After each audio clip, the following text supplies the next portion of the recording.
সুপ্রিয় দর্শক, আমি মুস্তফা দানি স্বাগত জানাচ্ছি সম্পাদকীয়তে। আজকের বিষয় ট্যানারির আলটিমেটাম, সমাধান কি?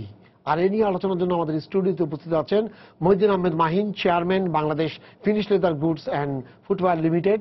মাঝখানে আছেন Wajid Hasan Shah, research fellow BIDS, এবং ওই প্রান্তে আছেন আবু নাসের খান, চেয়ারম্যান পরিবেশ বাঁচাও আন্দোলন। তবে আলোচনা শুরুর আগেই চলুন দেখিনি এখনকার প্রধান সংবাদগুলো। ঢাকা ঘোষণার মধ্য দিয়ে শেষ হল 136তম IPU সম্মেলন। অন্য দেশের অভ্যন্তরীণ বিষয়ে হস্তক্ষেপ না করা, বৈষম্য নিরসন ও সামাজিক যোগাযোগ বাড়ানোর উপর গুরুত্ব আরোপ। জঙ্গিবাদ দমনে আইন শৃঙ্খলা বাহিনীর ভূয়সী প্রশংসা করলেন প্রধানমন্ত্রী। বললেন, উন্নত অনেক দেশের চেয়েও তারা বেশি সক্রিয়।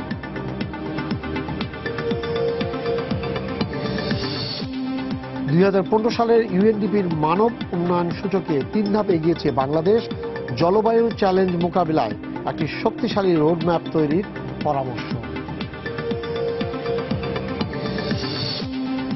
রাজধানীতে ফিটনেসবিহীন যানবাহনের বিরুদ্ধে অভিযান। বৃহত্তর স্বার্থে দুর্ভোগ মেনে নেওয়ার আহ্বান মন্ত্রীর। বিকল্প ব্যবস্থা করে অভিযান চালানোর পরামর্শ বিশেষজ্ঞদের। এবং সাভারের চামড়া শিল্প নগরীর দূষিত পানি ফেলা হচ্ছে ধলেশ্বরী নদীতে। কঠিন বর্জ্যের সয়লাভ খোলা জায়গাও। CETPর সক্ষমতা নিয়ে প্রশ্ন, বিসিকের উপর দায় চাপালেন শিল্প মালিকরা। তবে মাইন ভাই, আমরা এই আলোচনা শুরুর আগেই আজকে সারাদিন আমাদের একটা রিপোর্ট গেছে সাভার রিয়ানে, আমরা একটু দেখিনি রিপোর্টটা আসলে কি বলছে। 2.5 ফুট ব্যাসার্ধের এই পাইপের কোনো অস্তিত্ব নেই চামড়া শিল্প নগরীর মূল নকশায়। কিন্তু বাস্তবতা হলো, প্রায় 100 ফুট লম্বা পাইপটি ঝোপঝাড়ের আড়াল দিয়ে গিয়ে নদীর মধ্যে ফেলছে ট্যানারির দূষিত পানি। সাভারের নতুন চামড়া শিল্প নগরীর অগোছালো আয়োজনের সামান্য চিত্র এটি। পানিগুলা এমন বিশ্রীগন্ধ আর কালো হয়ে যায়, রাত্রে ঘুমান যায় না, ভালোর চাইতে খারাপ হইতেছে বেশি। প্রকল্পের ভেতরের চিত্র আরো বিচিত্র। একসময় বলা হয়েছিল খাবার উপযোগী পানি ছাড়া হবে নদীতে, কিন্তু তরল বর্জ্য শোধনের সবশেষ ধাপের ট্রান্সফার হাউস থেকে এ ধরনের ঘোলাটে আর দুর্গন্ধযুক্ত পানি যাচ্ছে নদীতে। CETPর 8টি মডিউলের মধ্যে এখন পর্যন্ত প্রস্তুত হয়েছে 4টি, পরীক্ষামূলকভাবে চলছে মাত্র 2টি, বাকিগুলো এখনো নির্মাণাধীন। চালু হওয়া মডিউলের অধিকাংশ ক্লিপ আর পাইপও অকেজো হয়ে পড়েছে মাত্র কয়েক মাসেই। CETPর যে ট্রিটমেন্ট প্রসেস সেটা কখনোই স্ট্যান্ডার্ড হয়নি, এবং এই ট্রিটমেন্ট প্রসিডিউরটা একটা ফল্টি ডিজাইনের মাধ্যমে আছে। এখন যেটা পাইপগুলো আনছে এগুলো প্রি ইন্সপেকশন করা হয় নাই, এটা ঠিক। পাম্প এবং প্রপেলার যেগুলো নিয়ে তাদের সঙ্গে আমাদের অবজেকশন ছিল, তারা চাচ্ছিল যে মাইল্ড স্টিলের পাম্প দিবে অথবা কাস্ট আয়রনের, চাইনিজরা। আমরা বলছি যে অ্যাসেস ছাড়া হবে না। এই অবস্থায় সব ট্যানারে স্থানান্তরিত হলে তার চাপ নেয়ার সক্ষমতা নেই CETPর, এমন মত শিল্প মালিকদের। তাদের দাবি, বিসিকের অনৈতিক কর্মকাণ্ডই এ অবস্থার জন্য দায়ী।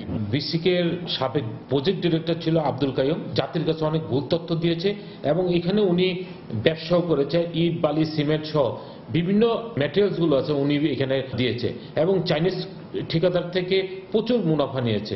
অবশ্যই আমাদের কাছে এটা প্রমাণ আছে, আমরা প্রমাণ সহ দিতে পারব। সংস্থাটির বিরুদ্ধে ওঠা এসব অভিযোগের ব্যাপারে জানতে চাইলে প্রকল্প পরিচালকের দপ্তর জানায়, শিল্প মন্ত্রণালয়ের অনুমতি না থাকায় কথা বলবেন না তারা। কোনো সফলতা নেই কঠিন বর্জ্য ব্যবস্থাপনায়ও।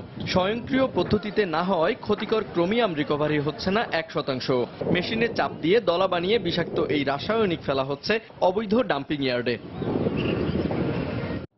নাসের ভাই, আপনাকে দিয়ে শুরু করি। পরিবেশের কি অবস্থা? আপনারা বুড়িগঙ্গাকে বাঁচানোর জন্য আন্দোলন করছিলেন যে না, হাজারীবাগ এরিয়া সবচেয়ে বেশি দূষিত করছে পানিকে। এখনো এটা আছে, কিন্তু তারপরেও নতুন একটা জায়গা সংযুক্ত হয়ে গেছে, এবং লোকজন বলছে তারা কেউ থাকতে পারে না, যে 2বার CETP থেকে এই পানিগুলো যায় এবং এটা দূষিত হয়ে। তাহলে এটা CETP হলো কি করে, একটা প্রশ্ন এসেছে। 2 নম্বর হলো, এখানে মাছ আর কেউ খেতে পাচ্ছে না। ধলেশ্বরী, এই হেমায়তপুরের ওখানে যে 7-8টা গ্রাম আছে, ওই গ্রামের কোনো লোক যখন এই CETP থেকে 2বার পানি ওখানে ফেলা হয়, অবৈধভাবে ফেলায় বলতে হবে, কারণ এই পাইপের কোনো অস্তিত্ব কোনো প্ল্যানের মধ্যে নাই, এবং এটা নিজ দিয়ে গেছে এবং দীর্ঘ সময় যায় একদম ইয়ের মধ্যে পড়ে গেছে। এই অবস্থায় এখন আপনারা কাকে বাঁচাবেন? আপনারা নতুন একটা নদী তো এটার মধ্যে দূষিত হওয়া আরম্ভ করে দিচ্ছে, সরকারি প্ল্যানে। জি জি জি, আপনি সঙ্গতভাবেই আপনি যে কথাটা বলছেন, কাকে বাঁচাবো? জাতিকে বাঁচাইতে হবে, পরিবেশকে বাঁচাইতে হবে, সবাইকে বাঁচাতে হবে। এখানে আমরা আন্দোলন করছিলাম কেন সাভারের নিতে? কারণটা হচ্ছে যে এখানে যে সমস্ত ফ্যাক্টরিগুলো আছে এই ফ্যাক্টরিতে এখানে রাইকিয়া কোনো এফ্লুয়েন্ট ট্রিটমেন্ট করা সম্ভব ছিল না দিদা ওইখানে গিয়া হয়েছে এবং ওইখানে অনেক দিন যাবতীয় এই কর্মকাণ্ডগুলো চলছে এবং গত কয়েক বছর যাবত আমরা কন্টিনিউয়াস প্রত্যেক মাসে যাইয়া এই মনিটরিং করে আসছি, ছবি তুলে আসছি। আমরা যাওয়ার আগ পর্যন্ত আসলে ফ্যাক্টরি যারা মালিক তারা কিন্তু খুব উদ্যোগী ছিল না আগে, এবং আমরা কন্টিনিউয়াস রিপোর্টিং করার পরে ফ্যাক্টরির মালিকরা উদ্যোগী হয়ে তারা নিচ্ছে। অন্যদিকে অনেক স্থাপনা অনেক আগে তৈরি হয়ে গেছে এবং অনেকগুলো কিছু নষ্ট হয়ে গেছে, যেমন পানির স্থাপনা যে ইয়েগুলা সেটা হয়েছে, এবং সিটিপি সেগুলাও মোটামুটি 4টা মডিউল তৈরি হয়েছে সেখানে, কিন্তু বাকি 4টা আন্ডার কনস্ট্রাকশন ছিল সেই জায়গাগুলো থেকে, অনেক আগে তৈরি হয়ে যাওয়ার কথা ছিল। এখানে ধরুন প্রকৌশল বিশ্ববিদ্যালয়ের কয়েকজন কনসালটেন্টও আছেন, এখন আমরা কিন্তু চাইছি যে এইটা সাভারে কেন যাক, ট্রিটমেন্ট ফেসিলিটি অর্থাৎ ক্রোমিয়াম রিকভারি হবে, কিন্তু ক্রোমিয়াম রিকভারি হচ্ছে না, তৈরি আছে আমাকে বললো, এবং বুয়েটের যে কনসালটেন্ট উনিও অ্যাসিওর করছেন, আমরা তো তার উপর নির্ভর করতে পারি, আমরা তার উপর ভিত্তি করে কিন্তু কথাগুলো বলছি, এবং আমাদেরকে দেখাইছো যে আমরা যখন গেছি যাই দেখাইছো কিন্তু যে এখানে এই অবস্থা ক্রোমিয়াম রিকভারির অনেক আগেই 3-4 মাস আগেই এটা হয়ে গেছে। তারপরে সিটিভির যে 4টা মডিউল, এই 4টা মডিউল যে এখন পর্যন্ত যে থিওরিটিক্যালি আমি বলতেছি যে ফ্যাক্টরিগুলো গেছে সেটা সম্পূর্ণ বর্জ্য যদি দেয় তাহলে এই 4টা মডিউলে ফুল ক্যাপাসিটি যদি চলে তাহলে এটা সম্ভব, সেটাই ছিল, এবং বুয়েটের যে কনসালটেন্ট উনিও কিন্তু এশিওর করছেন। এখন প্রশ্ন আসে তাহলে এরকম অবস্থা কেন? প্রথম কথা হলো যারা কনস্ট্রাকশন করার কথা অর্থাৎ চাইনিজ কোম্পানি তারাও হলো মূলত দায়ী, তারপরে দায়ী হলো সরকারের যে প্রজেক্ট ডিরেক্টর বা প্রজেক্টের যে যারা আছেন তারাও হলো এর মধ্যে একটা বড় একটা দায়ী, কারণ তারা প্রপারলি সুপারভাইজ করার কথা ছিল, সেটা যদি না হয় তাহলেও, এবং প্রায়শই তারা নদী বিষয়ক কমিটিতে প্রায়শই যে রিপোর্ট দিত সেগুলো ভুল তথ্য দিত, আমরা পরে সংশোধন করতাম এবং পরে যাইয়া, এবং আমাদের যেহেতু আমরা প্রত্যেক মাসে একটা রিপোর্ট করতেছি সেহেতু তারাও পর্যন্ত কিন্তু প্রকৃত চিত্রের কাছাকাছি যাইত সেইখানে, এবং এখানে বুয়েটের কনসালটেন্ট। তাহলে আমি মনে করি 3 পক্ষই সমভাবে দায়ী, অর্থাৎ কনস্ট্রাকশনে সিটিপি বা এটার জন্য দায়ী হলো চাইনিজ কোম্পানি, তাদেরকে শাস্তির আওতায় আনা, প্রজেক্ট ডিরেক্টর যে শাস্তি এই কাজগুলো করছে সেটা, এবং যে কনসালটেন্ট হ্যাঁ বলতে পারে আমি তো পরামর্শ দেওয়ার জন্য দায়ী, আমি কি করতে পারবো, কিন্তু এই কথাটা জাতিকে জানানো উচিত ছিল। আমরা বারবার গেছি, তার সাথে কথা বলছি এবং করছি, এবং সেখানে সে শুরু করছে মোটামুটি ঠিক আছে সেই জায়গাগুলো থেকে। সুতরাং এখানে 3 পক্ষকেই সমভাবে আমরা দায়ী করতেছি এটার জন্য। আর যদি বলেন যে কি করতে হবে, অবিলম্বে সমস্ত কারখানাগুলা এখানে হাজারীবাগ থেকে বন্ধ করে ওইখানে চলে যাওয়া উচিত, কারণ এখানে তারা পরিবেশ দূষণ করছেই, ওইখানে করুক এখন, এবং পূর্ণ শক্তি নিয়ে যাতে ওই কাজগুলো হয়, কারণ আমরা এখনো বিশ্বাস করি যে সিটিভি যে অবস্থায় আছে এটা মোটামুটিভাবে কিছু ভুল ত্রুটি থাকলেও এটা করা সম্ভব, এটা আমাদের বিশ্বাস সেই জায়গাগুলো থেকে আসে। মাইন ভাই, 15 বছর ধরে সরকার একটা পরিকল্পনা নিয়েছে যে সাভারে চামড়া শিল্পের নগরী ঘটে, এবং এটার জন্য 15 বছর ধরে, এবং এর মধ্যে সরকার জমি বরাদ্দ করেছে 200 একরের মতো, 155 ট্যানারিকে প্লট দিয়েছে, হ্যাঁ দিয়ে চেষ্টা করছে যাতে এখান থেকে শিফট হয়ে যায়, ওনার ভাষায় যেটা অন্তত আর যা পানি যেন দূষিত না হয়, এবং সিইটিভির মাধ্যমে অন্তত পরিশোধিত পানিটা নদীতে গিয়ে পড়ে, ওটা তো সরকারের পার্ট ছিল। কিন্তু এই এত বছরে গত 3 বছরেই শুধুমাত্র 11 বার আলটিমেটাম দেওয়া হয়েছে, হাইকোর্টে গেছে, এটা জরিমানা হচ্ছে। কালকে যেটা আছে পরিবহন অধিদপ্তরে যে হাইকোর্টের যে ইয়েটা আছে নির্দেশনা আছে তাতে হলো কালকে হলো বিদ্যুৎ এবং গ্যাসের ব্যাপারটা আছে। তো এখন কথা হলো সব জায়গায় কাট করে সব জায়গা থেকে ঘুরে আসে, কেন এই শিল্প মালিকরা এই পর্যায়ে এই জিনিসটাকে আনার সুযোগ দিল? ধন্যবাদ। আমি সামান্য একটু সময় নেব। প্রথমে যেটা বললেন আপনি যে 15 বছর ধরে চেষ্টা করা হয়েছিল, আপনি যদি একটু লক্ষ্য করেন তাহলে দেখবেন যে পরিকল্পনা নেওয়া হওয়ার পরে 2002 সালে জমি বুঝিয়ে দেওয়া হয় 2007-এর পরে, আর ট্রিটমেন্ট প্ল্যান্টের কাজ শুরু হয় 2014 সালে। এখন আপনি বলেন যে সেন্ট্রাল এফ্লুয়েন্ট ট্রিটমেন্ট প্ল্যান্টের কাজ শুরু করেছে যেখানে 2014 সালে, তাহলে আমি যেতাম কোথায়? মাননীয় শিল্পমন্ত্রী আমির হোসেন আমুর নেতৃত্বে সিটিপির কাজ যখনই শুরু হয়েছে তখনই শিল্প মালিকদেরকে কনফিডেন্স দেওয়া গেছে যে এবার বিসিক শিল্পনগরী হতে পারে, অতএব কাজ শুরু করো। সিটিপির কাজ যেদিন শুরু হয়েছে তখনই শিল্প মালিকরা তাদের কাজ শুরু করেছে, সেটা 2014 সাল থেকে এ পর্যন্ত। এখন আমরা আসি, দেখেন আজকেও আমাদের এই সোসাইটিতে একটা 5 তলা বিল্ডিং করতে, অনলি 5 তলা বিল্ডিং করতে 7 মাসের আগে কেউই পারে না। মানে টাকা আপনাকে সম্পূর্ণ দিয়ে দেব, যদি বলা হয় একটা 5 তলা বিল্ডিং বানান, আপনি 4 মাসে পারেন না। প্রতি তলায় এসে কিউরিং করেন, প্রতি তলায় কিউরিং করতে করতে যান, আর তারপরে ইন্টেরিয়র করতে আপনি 2 থেকে 3 মাস সময় লেগে যান। আপনাকে বুঝতে হবে যে 155টা শিল্প ইউনিট, এটা কোনো আলাউদ্দিনের আশ্চর্য প্রদীপ কারো হাতে নেই যে দত্ত এসে শিল্পনগরীটা ওখানে বসিয়ে দেবে। এটা করতে সময় সাপেক্ষ ব্যাপার। প্রত্যেকের অর্থনৈতিক সঙ্গতি একই রকম না। যার সঙ্গতি বেশি সে তাড়াতাড়ি চলে গেছে, যার সঙ্গতি কম সে কম লাগিয়েছে, বিধায় তার কাজটা একটু স্লো হয়েছে। সেজন্য বছর 2 আগে থেকে আমরা বলা শুরু করেছিলাম, যেহেতু অর্থনৈতিক দৈন্যতা আছে, প্রায় 2200 কোটি টাকার মতো আমরা ইনভলভ করেছি, সামগ্রিকভাবে লাগবে 7000 কোটি টাকার উপরে। তো এই টাকা আমরা কোথায় পাবো? নিঃসন্দেহে ব্যাংক দেবে। ব্যাংক দিতে গেলে তার একটা কোলেটারাল দরকার। আমরা বলেছিলাম এই জমিটা আমাদেরকে বুঝিয়ে দেন, আমরা টাকা দিয়ে দিচ্ছি, তাহলে এই জমিটা মর্টগেজ দিয়ে আমরা তারল্য সংকটটা মেটাতে পারবো। এই কথা চলছে গত 2 বছর যাবত। মাননীয় অর্থমন্ত্রী আমাদেরকে যখন, এই বর্তমান অর্থমন্ত্রী যখন এই কাজগুলো শুরু হয়, তিনি সুস্পষ্টভাবে বলে দিয়েছিলেন যে সিটিপি হবে সরকারি ব্যয় নির্মিত হবে, বাট ইহার সংরক্ষণ, মেরামত এবং রক্ষণাবেক্ষণ করবে শিল্প মালিকরা। এখন সিটিপির দায় আমাদেরকে চাপিয়ে দিলে তো হবে না। সিটিপি বানিয়ে দেবে সরকার, এই ইস্যুতে তো আমরা সেখানে গেছি। এখন তারপরে আমরা এখন যখন কাজ শুরু করেছি, ফার্স্ট আমরা বলেছি যে ঠিক আছে, ওয়েট ব্লু স্টেজের কাজটা আমরা সেখানে শুরু করি। প্রায় 50টা ট্যানারি আমরা ওখানে চলে গেলাম। ওয়েট ব্লু স্টেজের কাজ এটা হলে 80%, অ্যাবাউট 70 to 80% পলিউশন কন্ট্রোল করে, তো পলিউটেড করে। তো আমরা যেই মুহূর্তে ওয়েট ব্লু সেকশনটা 1 ফেব্রুয়ারি থেকে নিয়ে গেলাম, আপনার পরিবেশের রিপোর্ট পাবেন বুড়িগঙ্গাতে এখন পরিবেশ বিপর্যয় সেভাবে হচ্ছে না, বিকজ আমরা যেই মুহূর্তে আমরা ওখানে চলে গেলাম, পলিউশন তো এখানে 80% বন্ধ হয়ে গেল।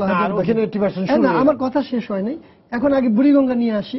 তো 80% যখন আমরা কমিয়ে দিলাম, তাহলে আমরা বুড়িগঙ্গা দূষিত করতাম আগে সামগ্রিকভাবে 12%, এখান থেকে 80% চলে গেলে থাকে 4%-এর কম।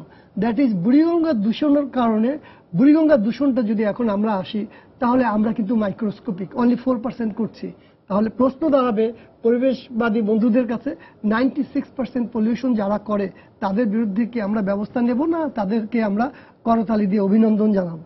যদি না জানাই, তাহলে এই 4%-এর জন্য আমরা যখন যাচ্ছি সেই মুহূর্তে বুড়িগঙ্গার দূষণটা অলরেডি রোধ হয়ে গেছে। এখন আমরা আসছি সাভারে আসার ক্ষেত্রে আমরা বারবার অনেক আগে থেকে বলে আসছি যে সিটিপি যদি ফাংশন না হয়, তাহলে আপনি সত্যিকারের তথ্য দেন, সময় চেয়ে নেন, বলেন দেশবাসীকে যে এটা আপনাদের জন্য নূতন, আপনারা বেসিক একটা ক্ষুদ্র অর্গানাইজেশন, এটা কন্ট্রোল করার মতো অ্যাবিলিটি আপনাদের নেই। সো নতুন জিনিস নতুনভাবে হবে, ইউনিট টাইম। বুয়েট তারা ইতিপূর্বে এই কাজগুলো করে না, কাজে টাইম চাইতে তো কোনো অসুবিধা নেই। কাকে আপনি দেখাচ্ছেন যে আপনি রেডি হয়ে গেছেন? শিল্প মন্ত্রণালয়ের স্থায়ী কমিটির চেয়ারম্যান এই 3 সপ্তাহ আগে মিটিং ডাকলেন, সেই মিটিংয়ে আমরাও ছিলাম। সেখানে বিসিক এবং মন্ত্রণালয়ের সমস্ত কর্মকর্তাদেরকে যখন স্পষ্ট করে জিজ্ঞেস করলেন সত্যি কথা বলার জন্য, সংসদে তারা বললেন যে আমরা সম্পূর্ণ রেডি না, আমরা অ্যাবাউট 80% রেডি। সেখানে প্রশ্ন এসেছে, এক মাননীয় সাংসদ বললেন যে চেয়ারের 3 পা যদি রেডি থাকে আর 1 পা যদি না থাকে, তাহলে সেই চেয়ারে কি আপনি বসতে পারবেন? তখন বলে যে না, চেয়ার তো পড়ে যাবে। তাহলে আংশিক বলে তো কোনো কথা নয়, এখানে সম্পূর্ণ তা না হলে তো এই অবস্থা হবে। রাতের অন্ধকারে পানি চলে যেতেই পারে, যেটা আমরা রিপোর্টে দেখলাম। কাজেই এই দায়টা কে নেবে? এই দায়টা বিসিকের ওই শিল্প কর্মকর্তাদেরই নিতে হবে, যে তারা যদি আমাদের এই ভাবমূর্তিগুলো দেশের মানুষের কাছে নষ্ট না করত। আজকে আমরা যে ইমেজ সংকটে পড়ে গেছি, বিকজ অফ দেম। আমাদের ইন্টেনশন ছিল very much positive from very beginning, কিন্তু তারা কখনোই আমাদেরকে সেভাবে তুলে ধরে নাই। আর কিছু পরিবেশবাদী ফ্রেন্ড আমাদের আছে যারা সবসময় মানবিক দৃষ্টিকোণ থেকে কথা বলেছেন, তারা বলেছেন, যেমন মিস্টার নাসির সাহেব অলওয়েজ সে পজিটিভ কথাই বলেন, যে শিল্পের কথা বলেন, দেশের কথা বলেন, এবং যেটা সত্যি বিসিকের কথা সেটাও বলেন। তো আমরা বলি যে এই যে একটা সমস্যা হচ্ছে, এই সমস্যাটা যদি আমরা দেশবাসীর কাছে আগে তুলে ধরতাম, তাহলে আমরা তো এরকম দোষের তলে পড়তাম না, খানিকটা সময় পেত। যেমন আমরা 3 মাসের মধ্যে ক্রাস্ট এবং ফিনিশ চামড়াটা নিয়ে যাব বলেছি, যেটা রেস্ট 20% করে, কিন্তু সেটা করতে গেলে গ্যাস সংযোগ অবিসম্ভাবী দরকার, কিন্তু গ্যাস সংযোগ ওখানে একটি ট্যানারিও পায়নি। তো এখন গ্যাস সংযোগ যদি না পায়, তাহলে আমাদের কি অবস্থা দাঁড়াচ্ছে, যে আমরা আংশিক কাজ করছি ওয়েট ব্লু, আর হাজারিবাগ গেছে বন্ধ হয়ে, তাহলে এক্সপোর্ট করব কোথায়? আমাদের মাননীয় প্রাইম মিনিস্টারের একটা ভিশন, সে বছরের প্রথম দিবসে বলেছে যে প্রোডাক্ট অফ দ্য ইয়ার হলো লেদার অ্যান্ড লেদার গুডস। তাই প্রোডাক্ট অফ দ্য ইয়ার যদি লেদার অ্যান্ড লেদার গুডস হয়, তাহলে সেটা তো এখন আমরা আমাদের কবর চাপা হয়ে যাচ্ছে। আমরা না পারছি হলো গিয়ে ক্রাস্ট অ্যান্ড ফিনিশড এক্সপোর্ট করতে এখন, এবং সেটা না করতে পারলে এটা হলো মাদার অর্গানাইজেশন। মা যদি পুষ্টিহীনতায় ভোগে, তো বাচ্চা কি করে হেলদি বাচ্চা জন্ম নেবে? আমি যদি লেদারটাকে সঠিকভাবে লেদার এবং এই শু ফ্যাক্টরিকে সাপ্লাই না দিতে পারি, দে উইল সাফার অলসো। আর এখানে আপনি আরেকটা চিন্তা করতে হবে যে প্রান্তিক চাষি থেকে আরম্ভ করে যারা সেলফ এমপ্লয়েড, তারা যখন এই গরু চামড়াটা, ওই গরুটা সংরক্ষণ করে কুরবানির ইস্যুতে কিনবে এবং সেটা বিক্রি করবে, এভাবে আমরা যদি করি, এইখানে প্রত্যক্ষ এবং পরোক্ষভাবে মোর দ্যান 4 মিলিয়ন পিপুলের ইনভলভমেন্ট আছে। তাহলে এই সব কিছু নিয়ে হাসির পাত্র করলো তো বিসিক। তারা যদি সত্যিকার অর্থে এই কথাগুলো বলতো, তাহলে আজকে আমাদের অবস্থানটা সঠিক থাকতো এবং আমরা ভালোভাবে সম্মিলিতভাবে সামনের দিকে এগিয়ে যেতে পারতাম। আমাদের সেই ভীষণ, যেটা $4 to $5 বিলিয়ন আমাদের একটা টার্গেট আছে, এখানে অর্থনীতিবিদ আছেন, তিনি ভালো বলবেন যে একটা বিষয় আমরা বলি যে আমাদের যে প্রবৃদ্ধি এখন 7%-এর উপরে যাচ্ছেন, পার ক্যাপিটাল ইনকাম প্রায় $1400, এই গতিতে এগিয়ে থাকলে প্রায় $1800 থেকে $1900 আমরা উইদিন 5 ইয়ারে এসে যাব। সেক্ষেত্রে বাংলাদেশে শুধুমাত্র শু এবং লেদার গুডসের কনজাম্পশন আছে মোর দ্যান $2 বিলিয়ন, কারণ মিনিমাম 15% লোকের বাইং ক্যাপাসিটি হবে অ্যাটলিস্ট 4000 টাকা ঈদে, পূজায় অথবা ক্রিসমাসে এক জোড়া জুতা, এক জোড়া স্যান্ডেল কিনবেই। সেটাও যদি কিনে, তার 14,000 কোটি টাকার বাজার তো দেশেই আছে, আর $6 বিলিয়ন বাজার মিনিমাম আছে। তা করতে গেলে আমাকে মিনিমাম 30 থেকে 40 লাখ লোকের নতুন কর্মসংস্থান হতে পারে, আমার হতে পারে মিনিমাম 20,000 কোটি টাকার নতুন বিনিয়োগ হতে পারে। তো এই যে আমি একদাগে 30 থেকে 40 লাখ লোকের নতুন এমপ্লয়মেন্টের ঝুঁকিটা আমার হতো, সেটা আমার এখন একটা দ্বিধাদ্বন্দ্বের মধ্যে পড়ে যাচ্ছে। আমার নতুন 20,000 কোটি টাকার বিনিয়োগের ক্ষেত্রটা আমার নষ্ট হচ্ছে। আমার about $6 billion export plus $2 billion local market, এগুলো সব কিছু ঝুঁকির মধ্যে পড়ে যাচ্ছে। হ্যাঁ, একটা ফোন আছে, আমরা একটু দেখি কি বলছেন। দর্শক, আপনার পরিচয় দিয়ে প্রশ্ন করুন। আসসালামু আলাইকুম। ওয়ালাইকুম আসসালাম। আমি মোহাম্মদ তারিক হাজারিবাগ থেকে বলছি। জি জি স্যার, আজ আমাদের এই যে 154টা ট্রেনে যে হাজারিবাগ চলে গেল, এবার যাচ্ছে যাবে, আরো যে আপনার আছে ওই ট্রেনারির যে আরো কিছু হাজারিবাগ রয়ে গেল, কিছু কিছু ট্রেনে রয়ে গেল, এগুলির অবস্থা কি হবে? আপনার পরিবেশ দূষণ তো হাজারিবাগ হয়ে গেছে, এর পাশাপাশি ওই হেমায়তপুর পরিবেশ চলছে। হাজারিবাগের এই পরিবেশটা যাতে ভালো থাকে, আপনি যেখানে আপনার ছোট ছোট ট্রেন রয়ে গেছে, ট্যাক্স রয়ে গেছে, এইটা আপনার ছোট ছোট আপনার যারা বড় বড় ট্রেনের মালিকরা যেসব জিনিস ফালায় দেয়, এইসব জিনিস দিয়াই হাজারিবাগতে এই ছোট ছোট ব্যবসায়ীরা পুরা বাংলাদেশটাকে চাহিদা করে। আপনার যে আপনার মানিব্যাগ, আপনার পকেটে মানিব্যাগ আছে, আপনার বেল আছে, মহিলাদের ব্যাগ আছে, জুতো আছে, হাজারিবাগতে ছোট ছোট ব্যবসায়ীরা আপনারা এই বাংলাদেশের চাহিদা মিটায়। আমার প্রশ্ন হলো, এই ছোট ট্রেনের মালিকদের কি হবে? না, ঠিক আছে, আচ্ছা, অজিত আপনি আমাকে বলেন, আমাদের যে উনি যে কথাগুলো বললেন, যে আমাদের 116 না 1.16 বা 1.17 বিলিয়ন ডলার আমাদের ইনকাম, আমাদের দ্বিতীয় ওনার বলতে সুবিধা হবে, একটু কথার মধ্যে, ওনার কথার মধ্যে একটু ফাঁক আছে। না, ঠিক আছে, আমি পরে বলছি। হ্যাঁ, এখন এই ইয়াতে আছে, আপনার কি মনে হচ্ছে যে এই যে দ্বন্দ্বটা, মানে যাবে কি যাবে না, যেতে পারছে না, রেডি হচ্ছে না, ওনারা বলছেন রেডি হচ্ছে না, ওনারা বলছেন রেডি আছে, এর মাঝখানে থেকে আপনার কি মনে হয় না যে আমাদের পুরো চামড়া শিল্পটা ক্ষতিগ্রস্ত হয়ে যেতে পারে? অবশ্যই ক্ষতিগ্রস্ত হয়ে যেতে পারে, হয়ে যাচ্ছে। আপনি যখন একটা সিদ্ধান্ত নিয়ে ফেলেছেন, টার্গেট নিয়ে ফেলেছেন, সেই টার্গেটের মধ্যে যখন এরকম হবে তখন আমাদের অবস্থাটা কি হবে? আসলে যেটা আমাদের সেকেন্ড লার্জেস্ট সেক্টর, সেটা প্রচন্ড রকম ক্ষতিগ্রস্ত হচ্ছে এবং আরো ক্ষতিগ্রস্ত হবে দুর্ভাগ্যক্রমে। গত এই বছর, এই আর্থিক বছরের প্রথম 8 মাসে বোধহয় আমরা $827 মিলিয়ন চামড়াজাত পণ্য রপ্তানি করেছি।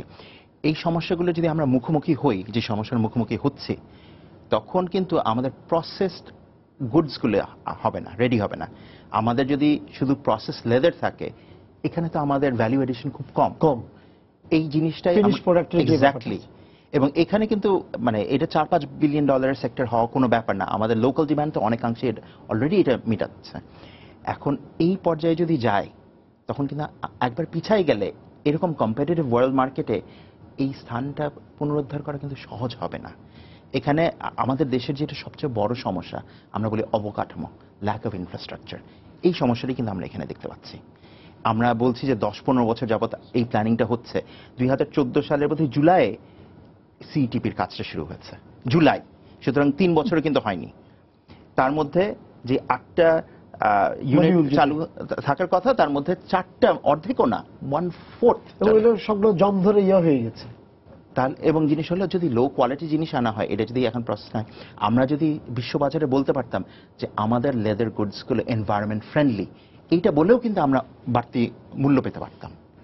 আমাদের কিন্তু এই খাতে প্রচন্ড রকম সম্ভাবনা ছিল, আছে, কিন্তু আমরা যদি সদ্ব্যবহার না করতে পারি সুযোগের, তাহলে তো কিছু বলার নেই। কিন্তু আমাদের তো একটা ভিশন আছে, ভিশন থাকলে থাকে। আর এটা যদি এখন মনে করেন যে কালকে আদালতের শেষ দিন, তাই না, ওইখানে সময় দেওয়া, গ্যাস এবং বিদ্যুৎ সংযোগ সম্মত বিচ্ছিন্ন করা, তখন কি হবে? মানে এই যে পর্যায়ে চলে পিছিয়ে যাবো আমরা। এই আমাদের যে টার্গেটটা ছিল, এই সেক্টরের টার্গেট তো আমরা মিট করতেই পারবো না। আমরা অলরেডি কিন্তু ওভারঅল এক্সপোর্ট টার্গেটে পিছিয়ে আছি। আপনি যদি দেখেন আমাদের অন্যতম যে বড় খাত আরএমজি, সেখানেও কিন্তু আমরা কিছু ক্ষেত্রে হুমকির মুখোমুখি হচ্ছি, যে ইউ থেকে বলা হচ্ছে লেবার রাইটস এর ব্যাপারগুলো যদি না দেখা হয়, ওইটাও যদি ক্ষতিগ্রস্ত হয়, আমাদের চামড়া খাত যদি ক্ষতিগ্রস্ত হয়, আমাদের অলরেডি ফ্রোজেন ফুডে অনেক ধরনের সমস্যা আছে, পাটে আমরা পিছিয়ে আছি, তাহলে তো আমাদের এক্সপোর্ট যদি কমে যায়, আমাদের রেমিটেন্স কিন্তু অলরেডি কমে গেছে। আমাদের অলরেডি বিভিন্ন আন্তর্জাতিক ব্যাংক কিন্তু বলছে আমাদের রিজার্ভের উপরেও প্রেশার পড়ার একটা রিস্ক আছে। যদিও আমাদের রিজার্ভ এখনো খুব স্ট্রং, আমাদের কিন্তু ডিভ্যালুয়েশন হওয়ার একটা রিস্ক আছে। অনেকগুলো ফ্যাক্টর কিন্তু চলে আসে, একটা না, দুইটা না, এগুলো কিন্তু হোলিস্টিকলি আমাদের দেখা দরকার। হ্যাঁ, আপনি কি বলছিলেন?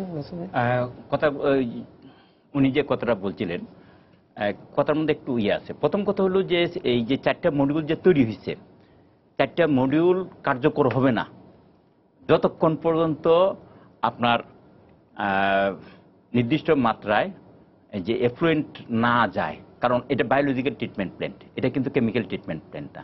এইটা ব্যাকটেরিয়াগুলো গ্রো করতে হবে, গ্রো হইলে তারপরে, সুতরাং তখনই ক্রমে গিয়ে ব্যাপারটা আছে। হ্যাঁ, না, ক্রোম রিকভারিতে আলাদা হবে। ক্রোম রিকভারির পরে এটা আসবে, আরেকটা অংশ তো ক্রোম লাগে না, এটা সরাসরি আসবে। তো এটা আনার জন্য এই যে এখন যে দায়ী, আমি মনে করি যে ভালো ভালো যে ফ্যাক্টরিগুলা, তারা কিন্তু অধিকাংশ চলে গেছে, এবং থ্যাঙ্কস যারা ভালো শিল্পপতি বা ইয়ে আছে, তারা কিন্তু এটা অনেকে অনেক আগে চালু করার কথা ছিল, কিন্তু করতে পারে নাই অ্যাসোসিয়েশনের কিছু মেম্বারের চাপে। আমরা ভিতরের খবরগুলো আমি বলতেছি সেই কারণে। এবং এটার জন্য চামড়া শিল্পের যারা মালিক, হ্যাঁ, তারাও কিন্তু এটা দায়ী। কিন্তু কেন? তারা অনেক আগের থেকে, প্রথম কথা হলো যে তারা চামড়া উৎপাদন করে মানে অভিজ্ঞতা সঞ্চয় করছে, কিন্তু নতুন একটা ফ্যাক্টরি হয়তো তারা করে নাই। এখানে কিছু অভিজ্ঞতার অভাব আছে, আর কিছু ছিল রিলাক্টেন্ট ছিল অনেক আগের থেকে, 4-5 বছর আগের থেকে মোটামুটি। কারণ এখানে তো তারা পরিবেশ দূষণ করতো, ওইখানে যায় করুক, ওইখানে যায় করুক। বাকিটা তখন আমরা দেখতাম, আপনারা দেখতেন সবাই যে কারণ অনেক আগের থেকে তারা প্রায় 1 বছর আগের থেকে বলে আসতেছে এই যে 4টা মডিউল তৈরি হয়ে গেছে, কিন্তু এফ্লুয়েন্টের অভাবে তারা এটা চালু করতে পারতেন, ট্রায়াল দিতে পারতেন না। পানি আইনে শুধুমাত্র পানি দিয়ে ট্রায়াল করতে যে ফাংশন মেশিনারিজগুলো ফাংশন আছে কিনা, কিন্তু এটা দিয়ে এই শীতকালে এটা 4-5 মাস সময় লেগে যায়, অন্য সময় গরমকাল যদি থাকে, বৈশাখ মাস যদি থাকে, 3 মাসে 4 মাসে হতো এই ব্যাকটেরিয়াটা গ্রো করবে। সুতরাং এই ফ্যাক্টরি মালিকরা সময় মতো না যাওয়ার কারণে, কারণ এই দুইটা কিন্তু জিনিস প্যারালালি হইতে হবে। আমি কেন বলছি ফ্যাক্টরি মালিকদেরই অভিজ্ঞতার অভাব ছিল, কারণটা হচ্ছে আর তাদের আগ্রহের অভাব ছিল। অনেক জিনিস প্যারালালি করা যেত, তারা না করে, যেমন ইলেকট্রিসিটি যদি আনতে হয় তাহলে আলাদা একটা স্টেশন করতে ওইখানে, এই স্টেশনটা তো করার জন্য 2-3 মাস সময় লাগে, এটাকে কিন্তু তারা আগে থেকে প্ল্যান করে নাই, এটা করতো। গ্যাস সংযোগের জন্য তেমনি ভাবে শোনেন, তারপরে এই ইলেকট্রিসিটির জন্য আরইবির থেকে মাত্র 10%, আমরা তাদের সাথে চেয়ারম্যানের সাথে কথা বলছি, অন্যদের সাথেও মাত্র 10% টাকা জমা দিলেই তারা কিন্তু দিয়ে দিচ্ছে, কানেকশন এগুলো দিয়ে দেওয়ার কথা সেভাবে বলছে তারা, কিন্তু তারা অ্যাপ্লাই করে নাই সময় মতো। এই যে ইনফ্রাস্ট্রাকচার তৈরি করে নাই, অ্যাপ্লাই এখনো তারা বলতেছে যে এইগুলো পায় নাই। এবং এই যে তারা যে তাদের যে এই প্রবলেমগুলো যে বলতেছে, এটা আগে কেন 2-3 বছর আগে কেন বলে নাই যে এই জিনিসগুলো প্যারালালি কেন এই কাজগুলো করে নাই? তারা তো এই কাজগুলো করতে পারতো। এটাগুলো অর্থাৎ ট্যানারি মালিক যারা, সবাই না, বেশ কিছু আছে তাদের অবহেলার কারণে এবং তাদের অভিজ্ঞতার কারণে কিন্তু আজকের এই পরিস্থিতির সৃষ্টি হয়েছে। এখন এটার থেকে যদি উত্তরণ ঘটাইতে হয়, এই যে বলেন বিশ্ববাজার থেকে, তাহলে হাজারীবাগ যদি থাকে তাহলে কি আপনার মনে করেন বিশ্ববাজার ধরতে সুবিধা হবে? নো, আরো অন্যরা ক্ষতিগ্রস্ত হবেন। বরং একটা তো চাপ আছে, হ্যাঁ চাপ তো থাকবেই, কারণ এই পরিবেশের এটা তো এবং আমরা মনে করি যত দ্রুত সম্ভব সবগুলো ট্রেনে চলে যাওয়া উচিত, ট্রেনে যাই এবং এখানে বন্ধ করে দিলে তাহলে এটা হবে। আর সেইখানে যে বললাম যে এফ্লুয়েন্ট ট্রিটমেন্ট দিলে, এখন এই জিনিসগুলো কিভাবে দ্রুত করা যায়, কারণ প্রথম সামান্য কিছু অসুবিধা হইতেই পারে, সেই জন্য। তারপরেও আমি বলছি যে এটা বড় ধরনের একটা তদন্ত করিয়া যারা এটার জন্য দায়ী তাদেরকে শাস্তি দিতে হবে, এবং কিছু কিছু ফ্যাক্টরিও আছে এটার জন্য দায়ী, তাদেরকে এই কাজটা কিন্তু করতে হবে। সেই জন্য মাইন ভাই আমাকে বলেন, উনি যে কথাটা বললো তার মধ্যে একটা সত্যতা আছে। সত্যতা কেমন? যেমন বড় বড় কোম্পানিগুলো প্রায় 30টার মতো মনে কোম্পানি, যারা 150টার মধ্যে এখনো 100টার মতো কাজই শুরু করে নাই। 82টা ট্যানারির মতো তারা কনস্ট্রাকশনের পার্ট সব শেষ করে মেশিন এনেছে। তার মধ্যে 43টা ট্যানারি অলরেডি প্রোডাকশনে আছে, ওয়েট ব্লু প্রোডাকশনে আছে। অন্যগুলো ব্যালেন্স যে কয়টা ট্যানারি আছে সেগুলো প্রোডাকশনে অচিরেই চলে আসবে।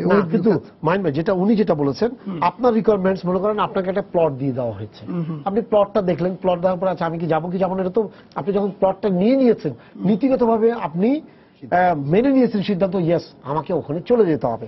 এখন এরপরে আপনি যাচ্ছি যাব না বা ওখানে যাবো কিনা আমি লাস্ট পর্যন্ত দেখবো, এখনো আপনারা হাইকোর্টে এই করে যাচ্ছেন, বলছেন যে আমাদের পক্ষে সম্ভব না, এই জিনিসগুলো করছেন। তার মানে হলো যে ওইখানে রেডি হওয়ার জন্য যে ম্যাটেরিয়ালগুলো ফুলফিল করার কথা ছিল সেই জায়গাগুলোতে আপনাদের অনেকেই চেষ্টাই করেনি। এর ফলে যেটা হচ্ছে, উনি যেটা বললেন ওনার যে বক্তব্য, তাতে যেটা হচ্ছে যে এখন বলা হচ্ছে যে এইটা হয়নি ওইটা হয়নি।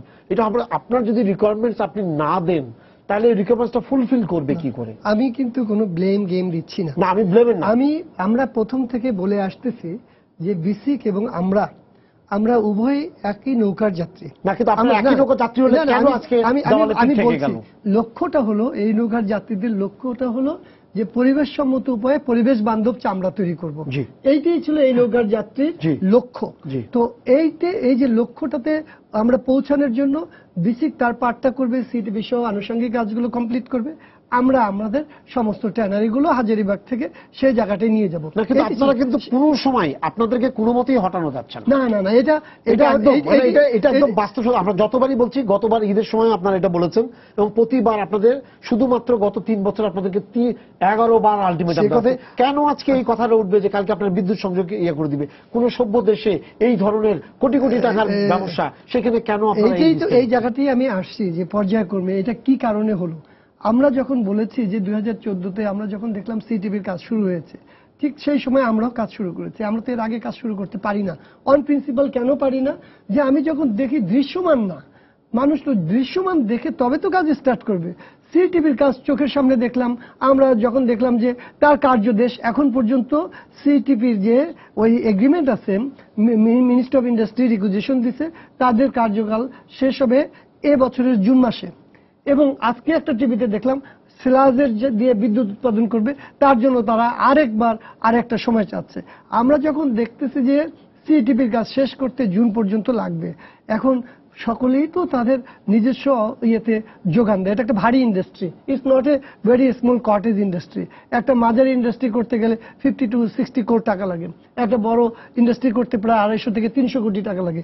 আপনাকে ভাবতে হবে যে এই যে সবকিছুর মূলে হলো অর্থ, তো অর্থের যোগানটা যদি সঠিকভাবে না আসে, আমার আন্তরিক সদিচ্ছা যতই থাকুক, আমার ইচ্ছে আছে যে আমি সেখানে যাব, সঙ্গতি নাই, তখন আমার অবস্থাটা কি তাহলে হবে? আপনি বলছেন একই যাত্রী, একই জায়গায় যাত্রী, কেন আমরা দুদিকে মুখ করে ফেলি? না, দুদিকে মুখ করিনি আমরা, সমস্যাটা কোথায়? সে কারণেই আমরা বিগিনিং থেকেই বলতেছি যে আমাকে যে জমিটা বরাদ্দ দেওয়া হয়েছে এটা মালিকানা আমাকে বুঝিয়ে দাও। আমি এই জমিটা ব্যাংকে মর্টগেজ দিয়ে আমি টাকা নিতে পারি।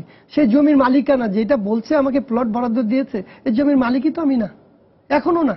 আজকে যে আমি 2200 কোটি টাকা ওখানে ইনভেস্ট করেছি, তো এখনো তো আমি সেই জমির মালিক হতে পারিনি। সেই জমিটা আমাদেরকে যদি বুঝিয়ে দেয়, তাহলে আমি 5000 কোটি টাকা ব্যাংক থেকে নিতে পারি। আমি 2200 কোটি টাকা আমার নিজের অবস্থান থেকে খরচ করেছি। I need another 5000 core. এই 5000 কোর আমি এখন কোথায় পাবো?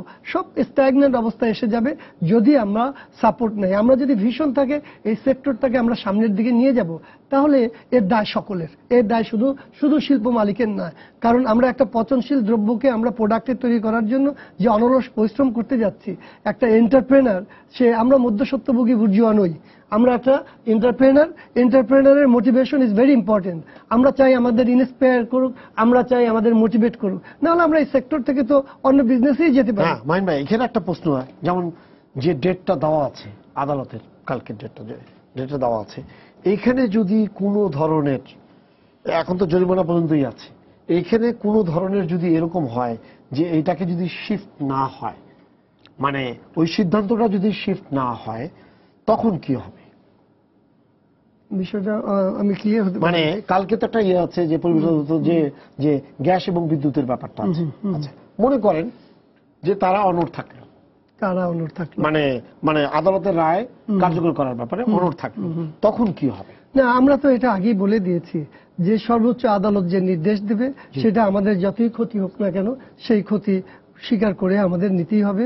এবং আমরা সেই ক্ষতি স্বীকার করে মানসিকভাবে আমরা প্রিপেয়ার্ড, এবং সেই ক্ষতি স্বীকার করে আমরা আমাদের নদীর পাড়ে যখন সর্বস্ব হারিয়ে সব নদীতে ভেঙে নিয়ে যায়, তখন সেই গৃহস্থ কি করে? সে কি আত্মহত্যা করে?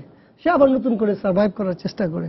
আমরা সার্ভাইভ করার চেষ্টা করব, ক্ষতি আমাদের হবে, আমরা নতুন জায়গায় যাব, নতুন জায়গায় আমরা অলরেডি বসতি স্থাপন করেছি, সেই জায়গাটায় বসতি স্থাপন করার ক্ষেত্রে সর্বমহলের এখন আমাদের অনুপ্রেরণা দরকার। সেই অনুপ্রেরণা, সেই মোটিভেশন নানাভাবে হতে পারে। আমার কাঁধে কাঁধে হাত দিলেও সেটা এক ধরনের motivation. So we need support that we are doing something good for this country. এই সাপোর্টটা যদি না হয়, যদি আমাদের দিকে আঙ্গুলি তোলা হয় যে আমরা ভালো কাজ করছি না, তখন আমাদেরকে দুঃখ দেবে, বেদনা দেবে, ক্ষোভ জন্ম নেবে, ভাবতে হবে যে আমরা কি এই বিজনেসে এসে ভুল করলাম। আপনি দেখেন, আজকে যদি গরুর চামড়া যদি না, আজকে কথা হচ্ছে পঞ্চগড় থেকে কিংবা থেকে, তারা অসহায় হয়ে আছে যে যারা গরুর চামড়া ব্যবসা করে কিংবা গরু জবাই দেয় সেই কষাই, এই সামনে রমজান আসতেছে, যদি এখন গরুর চামড়া না কেনা হয়, তাহলে যখন গরু বিক্রি হয় গরুর মাংসের জন্য, তখন ওই গরুর চামড়ার দামটা কেটে তখন তারা মাংসের বিক্রি করার দামটা করে। তো যদি গরুর চামড়া বিক্রি না হয়, মাংসের দাম কি হবে অর্থনীতিবিদ ভালো বলতে পারবে। এন্ড রমজান মাসে একটা মিডল ক্লাস, স্বল্প মিডল ক্লাসের লোক, সে যদি তারও ইচ্ছে হয় যে সে রাতে বেলা সেহরি খাওয়ার সময় একটু মাংসের টুকরা মুখে দিতে গেলে তাকে 500 টাকাতেও গরুর মাংস কিনতে পারবেন কিনা, এই প্রেক্ষাপটে ইনি ভালো বলতে পারবেন। একটা ফোন আছে, দর্শক আপনার পরিচয় দিয়ে প্রশ্ন করুন। হ্যালো, জি বলেন। হ্যালো, জি জি, আসসালামু আলাইকুম। ওয়ালাইকুম আসসালাম। হাজিবাগ থেকে বলছি।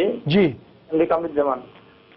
আমার প্রশ্ন একটাই, আইনের প্রতি শ্রদ্ধা রেখে আমি প্রশ্নটা করছি যে কৃষি এবং পরিবেশবাদী এবং আমাদের মালিক, রায় মালিক, এরা সমন্বয় কমিটি গঠন করে মাঠ পর্যায়ে পর্যবেক্ষণ করে তারা একটা সিদ্ধান্ত নেন না কেন?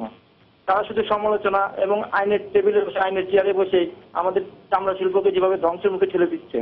আমার তো বিশ্বাস হচ্ছে যে পাট যেভাবে ধ্বংস হয়েছে বাংলাদেশে, আমাদের 3টা শিল্প ছিল, চা, চামড়া, পাট, 3টার মধ্যে আমরা 2টা ধরেন বিলুপ্ত হয়ে গেছে। এখানে আমাদের প্রায় লক্ষাধিক শ্রমিক এবং 150টা ট্যানারি এবং ছোটখাটো শিল্প নিয়ে আমরা বিশাল একটা পরিবার, এটা কি ধ্বংসের মুখে যাবে পাটের ন্যায়? এটাই আমার প্রশ্ন। জি, হ্যাঁ, উনি কিন্তু প্রশ্ন দিচ্ছে যে পাট চলে গেছে, ওনার যে বক্তব্য, তাহলে এটা কি হবে? চা চলে গেছে আমি এটা অবশ্যই বলবো না। না, চা তো রিকভার করছে, রিকভার করছে। চামড়ার যেটা পাট আপনি মানে আমি কুরবানির ঈদের উপরে বেশি এমফেসিসটা দিব। আমাদের 60% চামড়া কিন্তু ওখান থেকেই চলে আসে এবং খুব বেশি কিন্তু দেরি নাই। আমরা যদি এখন ব্যবস্থা না নেই তাহলে কিন্তু আমাদের আসল মৌসুমটা আমরা হারাবো। এই মৌসুমটা যদি এই মৌসুমে হারাবেন মানে কি? এই মৌসুমে সব চামড়া চলে যাবে অন্যদিকে। এবং আমাদের দেশে কিন্তু এই কথাটা আমরা হয়তো সবসময় অফিসিয়ালি বলি না, কিন্তু আমাদের যে জাস্ট প্রসেস লেদারটা চলে যায়, এতে কিন্তু আমাদের বিপুল লোকসান হয়। এটা এক্সাক্ট ফিগার আমার কাছে নেই, এটা আপনারা আমার থেকে ভালো বলতে পারবেন। কিন্তু এই ক্ষতিটা যদি একবার হয়, এখান থেকে আমাদের রিকভারি হতে কতদিন লাগবে আমি অন্তত বলতে পারবো না। হ্যাঁ নাসির ভাই, এখন যেটা হচ্ছে উনি যেটা বললেন আমরা ক্ষতি নিয়ে, যেমন নদীর ইয়াতে যেটা হয়, নদীর যখন ভাঙন হয় তখন মানুষ ওখানে না থাকতে পারে, তারপরে আসে কি করে, রাস্তার যে বাঁধ আছে বাঁধের উপরে থাকে। তাহলে আমরা সেই বাঁধের মধ্যে থাকবো, সবাই ওখানে যেরকম থাকে। বিষয়টা বোধহয় ততটা গুরুতর না। না, আপনার কাছে মনে হচ্ছে, কিন্তু ততটা গুরুতর না। তাদের কাছে আমরা ভিজিট করে এসে কিন্তু কথাগুলো বলতেছি। আমরা মনে করি যে এখনো সিটিপিটা চালু করা সম্ভব, যদি এই এই যে বললাম এফ্লুয়েন্টটা এখন যাওয়া শুরু হয়েছে, এটা কয়েক মাস সময় হতে লাগবে। এবং হাজারীবাগে যদি থাকতো বরং আরো অনেক বেশি ক্ষতি হইতো। কারণ আমরা তো দেখছি হাই এন্ডের দোকানগুলোতে ওনারা এক্সপোর্ট করতে পারে না, কারণ হাজারীবাগ আপনার কি মনে হচ্ছে যে ওনারা আসলে হাজারীবাগ থেকে যেতে চায় না, এই কারণে ওনারা এগুলো করছেন? বিরাট একটা অংশ যারা যাওয়ার তারা অলরেডি চলে গেছে, যাদের সক্ষমতা আছে। আর যারা এখানে আছে তারা যদি তাদেরকে নিতে চান, তাহলে যারা যাবে তাদের জন্য ক্ষতি হবে, রাষ্ট্রের জন্যও ক্ষতি হবে, পরিবেশের জন্য তো ক্ষতি হবে। কেন? কারণ তাদের সেই সক্ষমতা নাই। কারণ আপনি একটা বিজনেস রান করার জন্য ক্যাপিটাল এবং অন্যান্য জিনিসও, যাদের সক্ষমতা আছে তারা অলরেডি চলে গেছে। যদি যারা না যায়, আমি তো দেখছি বাস্তবে যারা না যেতে চাচ্ছে, তারা যদি ওইখানে আপনি কোনোভাবে নিয়ে নো, তারপরেও তারা কিন্তু ব্যাংকের থেকে ডিফল্ট হবে। ডিফল্ট হলে তাদের বাড়ি জমি যাবে, কারণ আগে তো আর এই যে টাকা দরিয়া থেকে আসতো না, ব্যাংকের টাকা লুটপাট করে। এখন তো আর ব্যাংকের টাকা লুটপাট করতে পারে না। সুতরাং বাড়ি ঘর তাদেরও যাবে, তারপরে রাষ্ট্রেরও, ব্যাংকগুলো রাষ্ট্রীয় ব্যাংক বা অন্যান্য ব্যাংক থেকে তো ম্যাক্সিমাম নিবে, ওইগুলোরও ক্ষতি হবে, দেশেরও ক্ষতি হবে। সুতরাং যাদের যাওয়ার সেগুলো অলরেডি চলে গেছে, এবং তাদের যে সমস্ত ফ্যাক্টরিগুলো গেছে, তাদের যে প্রোডাকশন ক্যাপাসিটি, আমার মনে হয় এখানের যে প্রোডাকশন ক্যাপাসিটি তার চেয়েও কম না, বেশি আছে সেই জায়গাগুলো থেকে।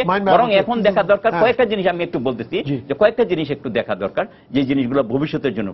প্রথম কথা হলো যে উনি একটা কথা বলছেন, একদম সংক্ষিপ্ত করে বলেন, আমাদের একদম সংক্ষিপ্ত করে। এই যে সলিড ওয়েস্টের, এটা কিন্তু প্রথম প্ল্যানে ছিল না, পরবর্তীতে এর করছে সলিড প্ল্যানটা দিয়ে এটা করবে, বিদ্যুৎ উৎপাদন করবে, এটা একটু সময় লাগবে। তারপরে সলিডটা রাখার জন্য ডাম্পিয়ার, এটা হয়তো আরো 6 মাসের মধ্যে কমপ্লিট হয়ে যাবে। সুতরাং এটার সাথে এখনই কিন্তু বলছে ওখানে যে সলিড গুলো ফেলে রাস্তাঘাটে যেখানে সেখানে ফেলে পরিবেশ এমন হয়ে গেছে, লোকজনকেও থাকতে পারছে না। প্রথমে এটা প্ল্যানে ছিল না, সেই জন্য এটা হয়েছে। আমি বলছি না যে এটা প্ল্যানে থাকা উচিত ছিল, প্ল্যান ছিল না, তাহলে এটা কেমন করে বললেন? এইখানেই তো ওনারা তো আরো ফাঁক খুঁজবে যে এত বড় দোষ যে আমি সলিড জিনিস কোথায় ফেলবো, তাহলে এই সলিড জিনিস আপনি যেখানে এখানে সরকারের প্ল্যানে আরো একটা আছে, আরো দুইটা জিনিস আমি বলতে চাচ্ছি, যে জিনিসগুলো এখনই খুব গুরুত্ব সহকারে বিবেচনা করা উচিত ছিল, অনেক আগে করা উচিত ছিল। একটা হলো এই যে বললাম যে সলিড ওয়েস্টটাকে এখানে রাখার জন্য আগে প্ল্যান করা উচিত ছিল, সেটা করে না, পরে করতে করিয়া যে ডাম্পিয়ার করে। কথাটা কি এখানে আমি বলতেছি, সে ডাম্পিয়ারটা তো তাড়াতাড়ি কমপ্লিট করা উচিত, এক। 2 নম্বর হলো এই যে বিদ্যুৎ উৎপাদন কেন্দ্রটা তাড়াতাড়ি করে ফেলানো উচিত, কারণ এটা থেকে না হলে অনেক বেশি ডাম্প করবে, পরে এটা করতে হবে। বিদ্যুৎ কেন্দ্রটা তাড়াতাড়ি করে ফেলালে তাহলে বিদ্যুৎ জেনারেশনও হবে। আরেকটা জিনিস আমি শেষ পর্যায়ে আছি, মাইন ভাই আমাকে একটু বলবেন, এই যে আপনাদের এখানে যে বছর বছর ধরে যুগ যুগ ধরে যারা যে লেবার গুলা কাজ করছে, যারা দক্ষ, তাদের কি করেছেন আপনারা? দুটো বিষয় খুব কম সময়ের মধ্যে বলছি। একটা হলো তার সাথে আমি একটু কন্ট্রাডিক্ট করি, যে যারা এই 50-60 বছরে একটা এক্সপার্টাইজ ডেভেলপ করেছে এই শিল্পে, সেটা ছোট হতে পারে, মাঝারি হতে পারে, একটু ক্ষুদ্র হতে পারে, বাট এরা দেশের সম্পদ। কারণ যে এক্সপার্টাইজ ডেভেলপ করেছে, আর আমরা যারা 40-50টা যারা বড় ট্যানারি গেছে, দে আর নট এনাফ। কাজে আমাদের সকলকেই দরকার। কাজে এই যে ক্ষুদ্র কিংবা মাঝারি শিল্প উদ্যোক্তা, তাদের এই এক্সপার্টাইজটা দেশের জন্য বড় সম্পদ। কারণ হুট করে কেউ এই শিল্পে আসতে পারবে আচ্ছা, না। একটা। এইটা গেল একটা। আর শ্রমিকদের ইস্যুতে যেটা বলবো, এটা বেসিক প্রথমেই যে ভুলটা করেছে সেই ভুলের মাসুল এখন আমাদের দিচ্ছে। এই ট্যানারি শ্রমিকটা হলো ভেরি স্পেশালাইজড, এটা গার্মেন্টস ওয়ার্কারের মতো না, অন্য কোনো জায়গার মতো না, এখানে পরিবেশটা ডিফারেন্ট কাজে, এবং স্পেশালাইজড এন্ড স্কিল ওয়ার্কার। এই স্পেশালাইজড এন্ড স্কিল ওয়ার্কারের দায় এখন সবকিছুই বিসিক তো আর তার ঘাড়ে নেবে না, বা ট্যানারি মালিক তার নিজস্ব উদ্যোগী তাদেরকে সংরক্ষণ প্রোটেক্ট করবে তার নিজের স্বার্থে। কারণ এক একটা চামড়া যদি সঠিকভাবে তারা সেটিং না করতে পারে তাহলে ইটস এ বিগ লস, এবং গার্মেন্টস ওয়ার্কার দিয়ে সেটা হবে না। কাজে শিল্প মালিকরাই তাদের শ্রমিকদেরকে প্রোটেকশন দেবে যার যার অবস্থানগত সীমাবদ্ধতার মধ্যে দিয়ে। একজন দর্শক টেলিফোন করেছিল, বলেছিল যে আমরা ছোট ব্যবসায়ী, ওখান থেকে যেসব জিনিসপত্র বাই প্রোডাক্ট হিসাবে বের হয়ে আসে, বিভিন্ন জিনিস, ছোটখাটো জিনিস যেগুলো দিয়ে তারা আবার ওখানে বেঁচে আছে, তাদের কি হবে? তারা জিজ্ঞেস হ্যাঁ, অবশ্যই। এখন যে এই শিল্পের বাই প্রোডাক্টের সাথে যে সমস্ত, এইটাও আবার অনেক হাজার হাজার লোক, এখানে প্রায় কমপক্ষে 40-50 হাজার লোক জড়িত আছে যে বাই প্রোডাক্টের সাথে জড়িত। তো এই বাই প্রোডাক্ট যারা তৈরি করে তাদের ক্ষেত্রে বিসিককে বলা হয়েছিল, বিসিক অবশ্য বলেছে যে নতুন যে 200 একর জমি তারা আবার নতুন করে দেবে, সেই জায়গাটায় তাদের একটা অ্যাকোমোডেশনের ব্যবস্থা করবে। তো বিগিনিং থেকে এই সমস্যাটা ছিল। তো আমি বেশ আশাবাদী যে বিষয়টা আমরা বলতে চাই যে ভুল ত্রুটিগুলো হয়েছে সংস্কৃতে যদি বলি গতস্য সূচনা নাস্তি, কাজে সামনের দিকগুলোতে যদি এগিয়ে যেতে হয় তাহলে সত্য প্রকাশিত হোক এবং শিল্প মালিকদেরকে দায় মুক্তি করুক। শিল্প মালিকদেরকে এই ভাবনাটা দেখ যে তারা দেশ নিয়ে ভাবে, মানুষ নিয়ে ভাবে, পরিবেশ নিয়ে ভাবে, দেশকে প্রোটেক্ট করতে চায়, সমৃদ্ধি আনতে চায়, প্রবৃদ্ধি দিতে চায়, প্লাস এমপ্লয়মেন্ট দিতে চায়, রপ্তানিতে কন্ট্রিবিউট করতে চায়। এই ভাবনাটা সকলে ভাবুক এবং আমাদেরকে এই দায় থেকে মুক্ত করুক, এটাই হলো আমার প্রত্যাশা। আপনাদের ধন্যবাদ, স্টুডিওতে আসার জন্য সময় শেষ হয়ে গেছে। সবাইকে শুভেচ্ছা জানিয়ে শেষ করছি আজকে সম্পাদকীয়। আগামীকাল আবারও দেখা হবে রাত 10টায়। দেখার আমন্ত্রণ রইল। শুভরাত্রি।